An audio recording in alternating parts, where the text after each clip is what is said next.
Thank you very much on behalf of Shetkar sir, Srinivas sir. कारण सरांनी इथे उपस्थित राहून, कारण आम्ही जनरल पेशंट तपासतो दवाखान्यात ते वेगळे, आणि ते जाऊन आपल्यापर्यंत येऊन आपली सेवा करण्याची शेटकर सरांच्यामुळे, श्रीनिवास सरांच्यामुळे आम्हाला एक संधी मिळाली. त्याबद्दल सर्वप्रथम मी आपले आभार मानतो. आपण कंपनीमध्ये जे काम करतो तुम्ही चेहऱ्यावर ओळखू शकतो, सगळे आनंदी आहात, सगळे 18 तास काम करतात, स्वतःसाठी काम करता, पर्यायाने कंपनीसाठी काम होतं, पर्यायाने देशासाठी काम केलं जातं. तर देशप्रेमी जो असतो, जो काम करतो तोच खरा देशप्रेमी असतो. इनडायरेक्ट आपण सगळे देशप्रेमी आहात.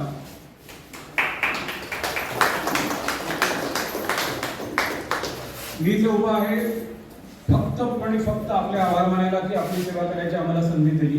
पण त्याही पेक्षा तपासणी होता होता डॉक्टर जर आपल्याला 2 हात लांब ठेवायचे असतील तर काय करायला पाहिजे यासाठी 2 मिनिटं मी आमच्या सिंधुदुर्ग जिल्ह्याच्या डॉक्टर दर्शना राणे कोलते म्हणून मॅडम आहेत.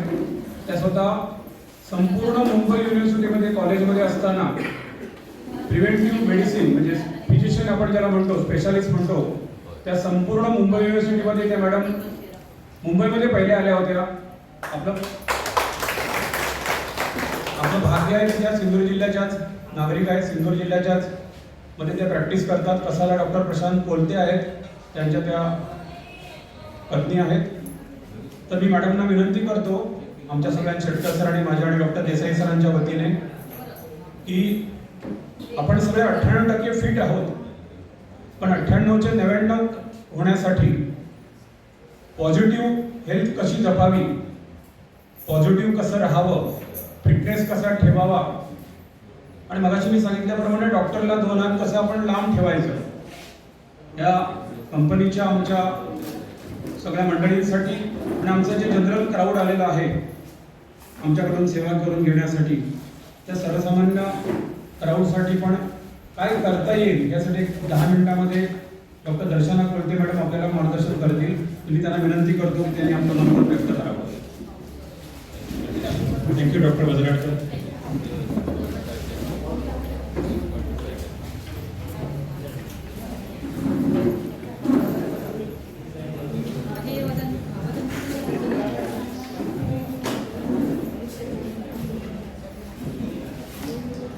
सर्वांना नमस्कार. आदरणीय doctor Shetkar sir, Vajratkar sir, इथे उपस्थित असलेले सर्व डॉक्टर्स, कंपनीचे सर्व पदाधिकारी आणि आपण सर्व रुग्ण आणि कंपनीचे जे सर्व सभासद आहात, सरांनी आभार मानलेलेच आहेत. नेहमीच कसं असतं की हॉस्पिटल्समध्ये किंवा दवाखान्यामध्ये आम्ही काम करतो तेव्हा वेगवेगळ्या प्रकारचे पेशंट्स बघत असतो. कम्युनिटीमध्ये येणं किंवा लोकांच्या समूहामध्ये येणं हा एक आनंददायी अनुभव असतो, कारण लोकांच्या थोडंसं जवळ येता येतं आपल्याला, त्यांच्या आजूबाजूला काय परिस्थिती आहे, ते कसे राहत आहेत, काय करतायत हे कळतं आणि त्याच्यामधून निदानाचं थोडीशी आणखीन आपल्याला फायदा होऊ शकतो. आता सर जसं म्हणाले की लाईफस्टाईलबद्दल बोला म्हणून, म्हणजे लाईफस्टाईल म्हणजे ज्याला आपण म्हणतो की जीवनशैली. तुम्ही बघितलं असेल की आजकाल असं झालं की लाईफ आपलं खूप स्ट्रेसफुल झालं आहे सगळ्या गोष्टींमध्ये, आणि त्याच्यामुळे जे आजार पूर्वी आम्ही 40शी नंतर म्हणायचो ते आजार आता 22शीमध्ये 25शीमध्ये यायला लागलेत आणि आम्हाला ते बघावे लागतात. आता इथे तुम्ही बघत असाल की अगदी तरुण 20-22च्या माणसांचं सुद्धा आपण ब्लड प्रेशर चेक करतो किंवा शुगर चेक करतो. त्याचं कारणच हे आहे की हे सगळे आजार आपण थोडेसे आधी आणून ठेवले. त्याला अनेक कारणं आहेत आणि त्याच्यावर मात करून आपल्याला पुढे जायचं आहे. तर जे काही आम्ही म्हणू की एक चांगलं आरोग्य जगायचं असेल आपल्याला तर आजारांपासून लांब राहायला पाहिजे. आजारांपासून लांब राहायचं असेल तर आधी आजार आहे का हे माहीत पाहिजे. त्यासाठी नियमित तपासणी ही सगळ्यात महत्त्वाची गोष्ट आहे. की बऱ्याचदा आपण म्हणतो की मी धडधाकट आहे, मला काही झालेलं नाही तर मी कशाला डॉक्टरकडे जाऊ, तर असं नसतं. आणि तुम्ही बघितलं असेल बऱ्याचदा आपण पेपरमध्ये वाचतो की एक 30च्या आतला माणूस अचानक चालता बोलता जातो. त्याचं कारण एक 99% हार्टचं कारण हे असतं आणि तो अगदी चांगला फिट आहे, जिममध्ये जाणारा आहे, खेळाडू आहे. मग अशा वेळेला आपल्याला वाटतं की अरे एवढं सगळं करून काय होतंय. तर असं नसतं. काही लक्षणं आपण ओळखणं गरजेचं असतं तर पहिल्यांदा सध्या मी पहिली गोष्ट ही सांगेन की जी गोष्ट हल्ली खूप वाढत चालली त्याला आम्ही सडन कार्डियक डेथ म्हणतो, की लगेचच येणारा हृदयविकारामुळे जो मृत्यू होतो तो आपण ओळखत नाही, हा त्याच्या मागचं पहिली गोष्ट आहे. तर आपल्याला काही धोक्याची चिन्ह माहिती असायला हवी, ती म्हणजे की हृदयाचं दुखणं हे कायम छातीकडेच दुखणं असतं असं नाही. छातीच्या मध्ये दुखेल, छातीच्या डाव्या बाजूला दुखेल, डावा खांदा दुखेल, डावा हात दुखेल, डावा गाल दुखेल. म्हणजे अशी ही 2-3 उदाहरणं आम्ही बघितली आहेत की ज्याच्यामध्ये दाढ दुखते म्हणून पेशंट 2 दिवस दाढेच्या गोळ्या खात होता, डाव्या साईडची दाढ दुखत होती आणि 3rd डेला हार्ट अटॅक येऊन त्याचा मृत्यू झाला. त्यामुळे हा कुठलाही भाग जेव्हा दुखत असतो तेव्हा तो कशामुळे होतोय हे बघणं खूप गरजेचं असतं. अशी काही लक्षणं त्यावेळेला अस्वस्थपणा आपल्याला वाटतोय, घाम जास्त येतोय, असं काही वाटलं तर आपण ECG करून घेणं खूप महत्त्वाचं असतं. अशा वेळेला खूप चालत डॉक्टरकडे जायचं नसतं, हेही लक्षात घ्या. म्हणजे आपण स्टेबल आहोत पण आता आपण अर्धा 1 किलोमीटर चालत जाऊन मग ECG करायला जाऊ तर त्याच्यामध्ये पेशंटमध्ये चक्कर येऊन पडण्याची शक्यता असते. तर अशी कुठलीही लक्षणं आढळली तर आपण त्याचं निदान लगेच करून घेणं गरजेचं असतं. 2-3 दिवस बऱ्याचदा पेशंट मला ॲसिडिटी झाली आहे म्हणून ॲसिडिटीची औषधं खात राहतात, छातीत जळजळते असं सांगतात, पण ECGमध्ये चेंजेस दिसतात. त्यामुळे हे जळजळ जी आहे ती सुद्धा हार्टची असू शकते, त्यामुळे त्याची खात्री करून घेणं हे गरजेचं आहे. एकदा तुमचं ECG त्यावेळेला नॉर्मल आहे आणि त्या ॲसिडिटीच्या औषधाने तुम्हाला बरं वाटलं तर तुम्ही ॲसिडिटी म्हणू शकता आणि रिलॅक्स राहू शकता. त्यामुळे सडन कार्डियक डेथ ज्याला आम्ही म्हणतो, अचानक येणारी मृत्यू, हे खरं अचानक नसतात. त्याच्या आधी एक 24 ते 48 तास आपल्याकडे हसतात राहतात, पण ते आपण मिस करतो, त्यामुळे आपल्या ते लक्षात येत नाही. त्यामुळे ते बघणं गरजेचं आहे. त्याच्यानंतर ब्लड प्रेशर आणि डायबेटीस हे 2 आजार आपण असं म्हणू की डायबिटीसला जगामध्ये, भारताला डायबिटीसची राजधानी म्हटलं जातं, कारण इतके सगळे पेशंट डायबिटीसचे आहेत. याच्यामध्ये संख्येनेही ते जास्त आहेत आणि प्रमाणानेही ते जास्त आहेत. आणि ते का आहे तर एक तर आपलं अनुवंशिकता तशी आहे की जन्मजात आपल्या काही रक्तामधले जे जीन्स आहेत त्याच्यात तसा गुणधर्म आहे. आणि दुसरी गोष्ट तुम्ही असं बघाच की आपले सणवारच इतके आहेत, म्हणजे प्रत्येक महिन्यात आपला एक सण आहे, त्याच्यामध्ये आपण गोडधोड खातोच आहे, आपण बसून काम करतोय, आपल्याला चालायला वेळ नाही, आपल्याला शेतात आता आपण काही कामं करत नाही, घाम गाळत नाही, आपण जे खातोय अन्न ते काही पुरेसं शुद्ध नाही आहे, त्याच्यामध्ये बऱ्याचशा मिलावट झालेली आहे. हे सगळी कारणं डायबिटीस वाढवण्यामध्ये कारणीभूत आहेत आणि ब्लड प्रेशर वाढवण्यामध्ये कारणीभूत आहेत. ठीक आहे, आपण काळजी घेऊ त्याच्यासाठी. पण जर डायबिटीस आणि ब्लड प्रेशर आहे तर यांना आम्ही सायलेंट आजार म्हणतो. आताच एक पेशंट येऊन गेलं तर म्हणाला मला काहीच होत नाही, मी कशाला औषधं घेऊ. तर असं नाही आहे. डायबिटीस तुम्हाला आहे किंवा ब्लड प्रेशर तुम्हाला आहे, याचा तुम्हाला त्रास व्हायला पाहिजे असं नाही आहे. म्हणजे बरेचसे सुशिक्षित अगदी चांगल्या पदावर काम करणारे लोक असं म्हणतात की माझी जखम लगेच बरी होते, त्यामुळे मला काही डायबिटीसची तपासणी तुम्ही करू नका. तर हे म्हणजे अगदीच अडाणीपणाचं लक्षण झालं. जखम सुकत नसलेला डायबिटीस म्हणजे तो कंट्रोलच्या बाहेर गेलेला डायबिटीस. त्यामुळे लक्षणं नसताना तुम्ही डायबिटीस आहे का हे बघितलं आणि त्याची वेळेत तुम्ही उपचार घेतलेत तर तो लवकर कंट्रोलमध्ये राहील. तुम्हाला कदाचित पुढे गोळ्या कमी पण होतील, लागणार नाही जर तुम्ही जीवनशैली सुधारली तर, पण तो वेळेत करणं खूप महत्त्वाचं आहे. एक साधं उदाहरण सांगेन तुम्हाला की त्याची आणि सुद्धा अनेक कारणं असतात, हॉर्मोनची कारणं असतात. म्हणजे 22 वर्षाची एक मुलगी आली की तिला दिसत नाही म्हणून तिच्या दोन्ही डोळ्यामध्ये मोतीबिंदू झाला होता 22 वर्षाच्या मुलीला, आणि शुगर केली तेव्हा ती 400च्या वर गेली होती आणि हे गेलं वर्षभर असावं, कारण 10 किलो तिचं वजन कमी झालं होतं. म्हणजे हा तिच्या डायबिटीसचं कारण थोडंसं हॉर्मोनल पण होतं, पण हे कॉम्प्लिकेशन झाल्यानंतर जेव्हा कळतं तेव्हा आपण त्याच्यामध्ये खूपसा डॅमेज शरीराला करून टाकलेला असतो. त्यामुळे आपण रेग्युलर चेकअपला खूप महत्त्व आहे. म्हणजे हे जे सगळे कॅम्प असतात याचा सगळ्यात महत्त्वाचा उद्देश हा आहे की निदान डायबिटीस आणि ब्लड प्रेशर सामान्य जनतेमधलं कळावं आणि त्याची ट्रीटमेंट चालू व्हावी, आणि ज्यांची चालू आहे त्यांची कंट्रोलमध्ये आहे की नाही ते कळावं. ब्लड प्रेशरचं पण तसंच आहे. काही लोकांना 150 BP झालं की थरथरायला लागतं, चक्कर येते. काही लोकांना 230 BP झालं तरी काहीही झालेलं नसतं. ते म्हणतात मी व्यवस्थित आहे, मला कशाला औषधं देता. मग ते डॉक्टर बदलत राहतात, औषधं बदलत राहतात, ट्रीटमेंटच्या ॲलोपॅथी, आयुर्वेदिक, होमिओपॅथी हे सगळं करत बसतात. पण एक लक्षात घ्या की आजार तोच आहे, तुम्ही औषधं आणि डॉक्टर बदलून काहीच होत नाही. आजाराला कंट्रोल करणं गरजेचं आहे. ब्लड प्रेशर हा सुद्धा सायलेंट आजार आहे, तो तुम्हाला त्रासदायक खूप जास्त प्रमाणात होईल तोपर्यंत थांबा. थांबायचं नाही, त्याच्या आधी औषधं घेऊन तो कंट्रोलमध्ये असायला पाहिजे. हे खूप महत्त्वाचं आहे. तिसरा जो रिस्क फॅक्टर आहे डायबिटीस आणि बीपी नंतर, त्याला आम्ही कोलेस्ट्रॉल म्हणतो, चरबीचं प्रमाण.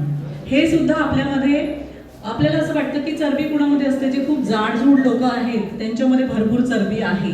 पण आपल्या भारतीयांमध्ये तेही एक दिसून आलंय की अगदी एक स्लिम शेतात काम करणारी 40 किलो वजनाची आजी असते, तिचं सुद्धा, ती आयुष्यभर शेतात राबते तरीही तिचं कोलेस्ट्रॉल जास्त असतं. आता ती काही खूप गोडधोड आणि तेलकट खाते म्हणून नाही, हे सुद्धा आपल्या अनुवंशिकतेमध्ये आहे, आपल्या जीन्समध्ये आहे. आणि त्याच्यामुळे जर ते असेल तर त्याला निदान कंट्रोलमध्ये आणणं, आधी गोळ्यांनी नंतर आहाराने, हे खूप महत्त्वाचं आहे. त्यामुळे ते होणं गरजेचं आहे. त्याच्या पुढचा जो रिस्क फॅक्टर आहे तो म्हणू की आपला आहार, आपण काय खातोय याच्यावर खूप गोष्टी अवलंबून आहेत. आपण किती फास्ट फूड खातोय, आपण किती अनहेल्दी गोष्टी घेतोय, याच्यावर बऱ्याचशा गोष्टी अवलंबून आहेत. तुम्ही बघत असाल की आजकाल अगदी लहान लहान मुलांमध्ये खूप जास्त वजन दिसून येतं. तर त्याचं कारण काहीच नसतं इतर की फक्त बाहेरचं खाणं जास्त झालंय म्हणून या सगळ्या गोष्टी व्हायला लागत आहेत.